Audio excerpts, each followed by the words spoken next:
থমথমে পাকিস্তানের রাজধানী ইসলামাবাদ। কারাগারে থাকা পাকিস্তানের সাবেক প্রধানমন্ত্রী ইমরান খানের ডাকা বিক্ষোভে সাড়া দিয়ে ইসলামাবাদমুখী পিটিআই সমর্থকদের জনস্রোত। এই জনস্রোত ঠেকাতেই লকডাউন সহ নানা ব্যবস্থা নিয়েছে পাকিস্তান সরকার। সাবেক প্রধানমন্ত্রী ইমরান খানের চূড়ান্ত ডাক কর্মসূচি ঠেকাতে লকডাউন ঘোষণা করা হয়েছে রাজধানী ইসলামাবাদে। সেই নিষেধাজ্ঞা ভেঙে রাজধানী ইসলামাবাদ অভিমুখে ইমরান সমর্থকরা, যদিও রাজধানীর প্রবেশ মুখগুলো বন্ধ। শহর জুড়ে জোরদার করা হয়েছে নিরাপত্তা। থমথমে পরিস্থিতি, রাস্তাঘাট বন্ধের পাশাপাশি বন্ধ করা হয়েছে ইন্টারনেট সেবা ও মোবাইল নেটওয়ার্ক। অভিযান চলছে বিভিন্ন শহরের গেস্ট হাউস ও হোস্টেলে। কারাগার থেকে দলের নেতার ডাকে সাড়া দিয়ে রাজধানীর দিকে রওনা দিয়েছে খাইবার পাখতুনখোয়া, পাঞ্জাব সহ অন্যান্য শহর থেকে আসা নেতাকর্মীরা।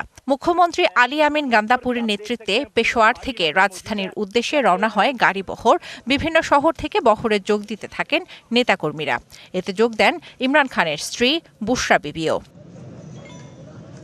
নগদের সর্বোচ্চ বার 167 টাকা রিচার্জে পাবেন 1 লাখ টাকা পুরস্কার। আরও আছে প্রতি সপ্তাহে পুরস্কার ও ক্যাশব্যাক। জেলায় জেলায় নেতাকর্মীদের সাথে কয়েক দফা সংঘর্ষ হয় পুলিশের। আটক করা হয় সংসদ সদস্য সহ বেশ কয়েকজন নেতাকর্মী। পাকিস্তানের পাশাপাশি বিশ্বের বিভিন্ন দেশেও বিক্ষোভ করেছে পিটিআই সমর্থকরা। নির্বাচনে গণরায় চুরি, গণগ্রেপ্তার এবং সংবিধানের ২৬তম সংশোধনের প্রতিবাদে বিক্ষোভের ডাক দেন কারাবন্দী ইমরান খান। এদিকে পিটিআইয়ের এই কর্মসূচিকে বেআইনি ঘোষণা করে আইনশৃঙ্খলা রক্ষায় প্রয়োজনীয় ব্যবস্থা গ্রহণে কেন্দ্রীয় সরকারকে নির্দেশ দিয়েছে ইসলামাবাদ হাইকোর্ট।